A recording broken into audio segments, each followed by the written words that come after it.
guys, good morning. This is Abby and welcome back to my channel, guys. So thank you so much for dropping by my vlog, my YouTube channel. So I read it, your comments, and thank you so much, and I appreciate it and I understand already.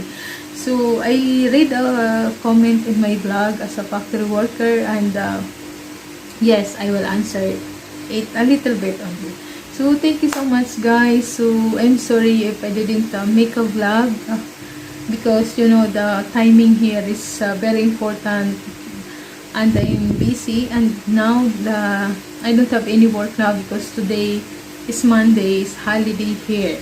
So after my everyday work here, so I'm planning to make a vlog in the morning, but I'm busy. I wash my clothes like this, etc. So now I make a vlog and I read already for your question and comment for my vlog as a factory worker. So guys, I want to explain a little bit about my work here. So the salary, the hour, and a work here.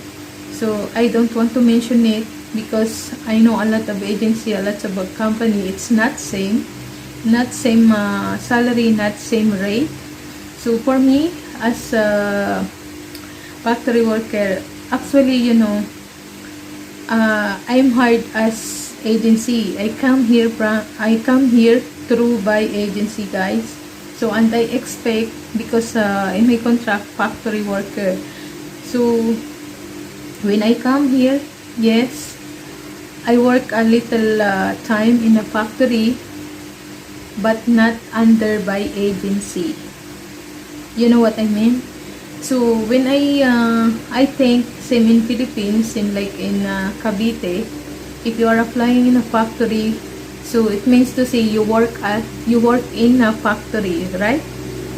So in abroad here, if you are applying here in Europe, if you are applying in agency as factory worker, don't expect when you reach here in Malta or in Europe or any country, don't expect that you work in a factory because you are under agency. You know, in agency, they don't have a own company as a factory. They don't have, because they are agency.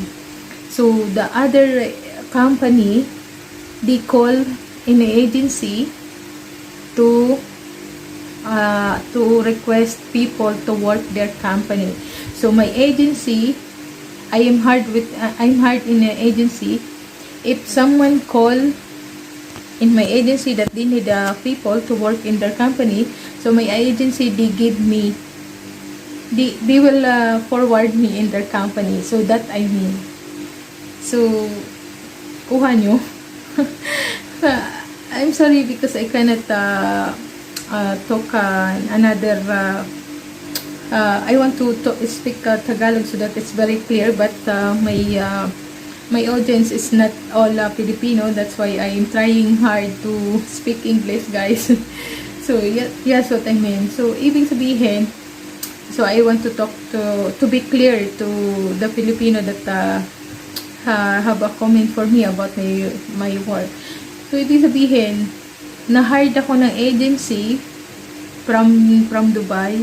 So ini-expect ko, pagdating ko dito is factory ako. So hindi pala. So ang ibig sabihin, yung mga company na nangangailangan ng tao, tatawag sa agency ko, tapos kami na na-hire, ay ilalagay kami nila doon sa company. And that's it. So they don't have own company, my agency. Okay? So they will process only my papers and documents to come here and to forward in another branch or another company that they need people to work them, like this. So that's what I mean. So for me, I'm not a factory worker here, but my contract is a factory because the agency, they have a lot of clients, they have a lot of VIP clients that they are calling with them, and my agency, they give people to work them, same like that. So yes, the salary for factory worker is not same not same rate, not same in hour and monthly. So if you are you have a question for me that how much the salary per month, it's same, for example 1,500. No, because the minimum here in Malta as a factory worker is 800 euro only, not 800, something 795. So let me see, 800 like this. That's the minimum per month. But it depends for you if you have a lot of overtime, if somebody told you that you need to extend hours, so it's better. So it depends of your work, it depends of the company that you are working, that they have overtime, they have extra, so you can earn say for example 1,200 euro like this, or more than that, like that. But the minimum is only 800 guys. So remember that, 800 only euro per month. That's if you are under agency, the lowest rate in per hour. Not same if you are direct in a company as a factory, that's one difference rate. So here you cannot apply from the other country, from Philippines or Dubai or any country. You cannot apply in a factory, or you cannot enter here as direct, unless guys your employer they need you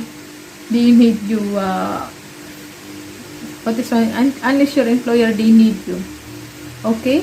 But if you come here by agency, so the rate per hour and the minimum wage per month is only 800 guys. So take note, they have an agency. I'm not talking about any, because I don't know their rules and policy about the other company like this, but I'm surely guys the minimum per month here is 800 only guys. So that's why, you know, the other Filipino that they come here, they have extra income, but be careful of extra income, because if you don't have ID and then you have extra income, it's very difficult guys. It's risky that you make, you know why? Somebody they have if the police catch you here that you are working in extra income, maybe you go back in your country like that. So be careful. And if you want to have a double job, make sure that this one registered from a Job Plus, because if you are working in a Job Plus guys, you are safe. Okay, that's why, you know, only that one example for me, a little, I told you a little bit explanation, because if you are depend only in salary per month, maybe you don't have money to send your family in Philippines, maybe you don't have money to pay rent in your house, maybe you don't have money to pay your electricity and your bus card like this. You know, in Europe, yes, I know that they are thinking that big salary, big money, yes, they are thinking like that. But if you are here, working here, you know how you divide your 800 euro. You need to pay your you need to pay your room. Like for example, it's very lowest price for you. One room is 200, not including the electricity, not including the water, not including the bus card, not including your food. So how much your 800 guys? So maybe your 800 salary per month is become 400 euro only. Or if you are a social, you ate everything, you ate in a restaurant guys, so maybe you can send in your family 300 euro. How much 300 euro in Philippine money? So maybe this one is only 20,000 or 30,000 per month.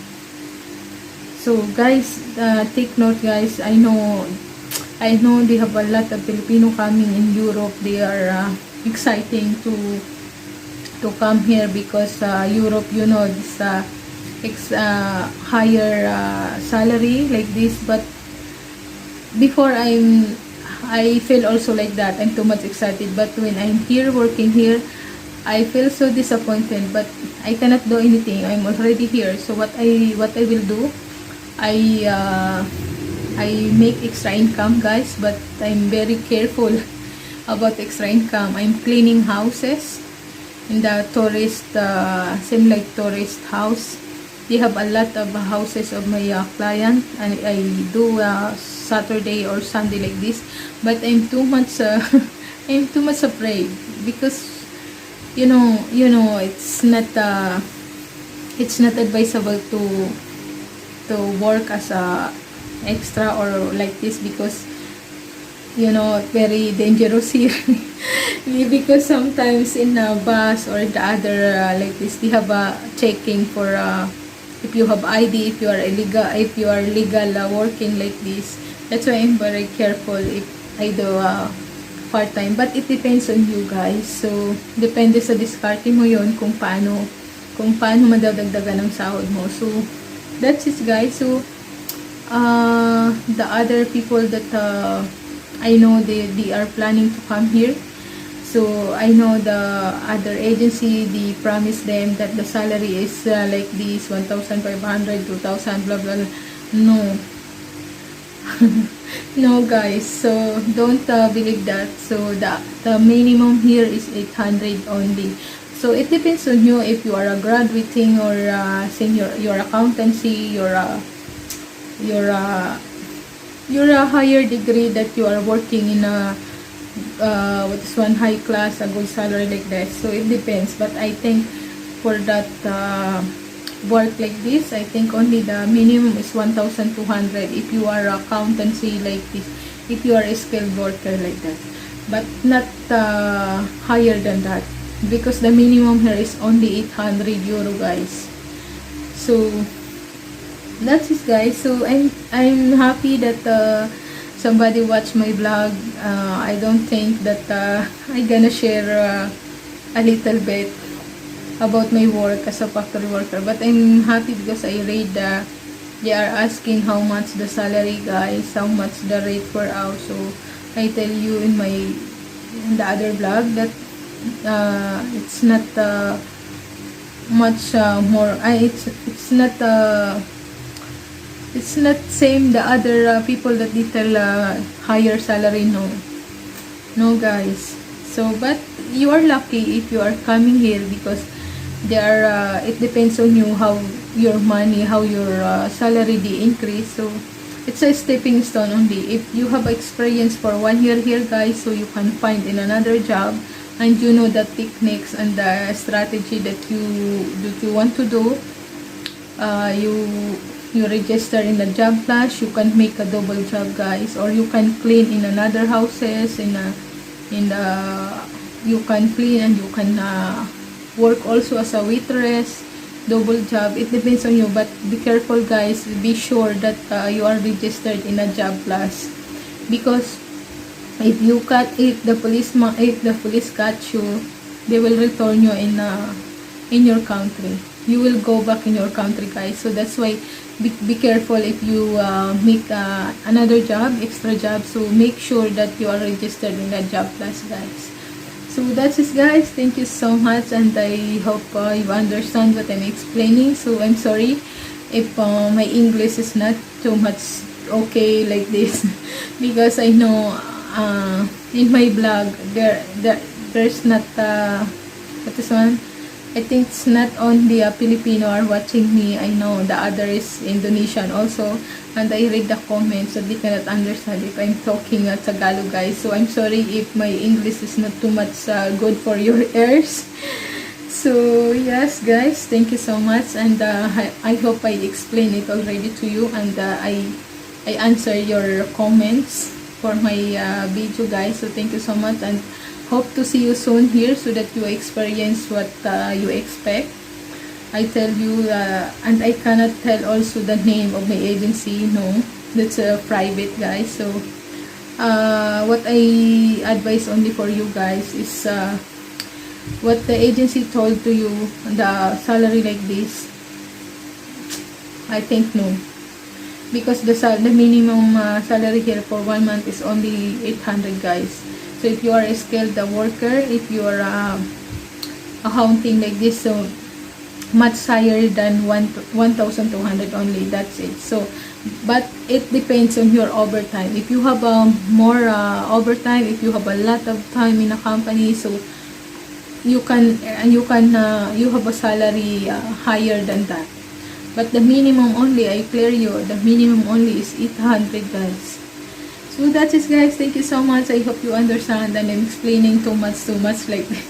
Thank you so much, and have a nice day. And don't forget to subscribe my channels, guys. This is Abby Artaste, and hit the notification below so that when I upload or I have time to make a vlog, so you're updated on my vlog, guys. So thank you, guys, and bye.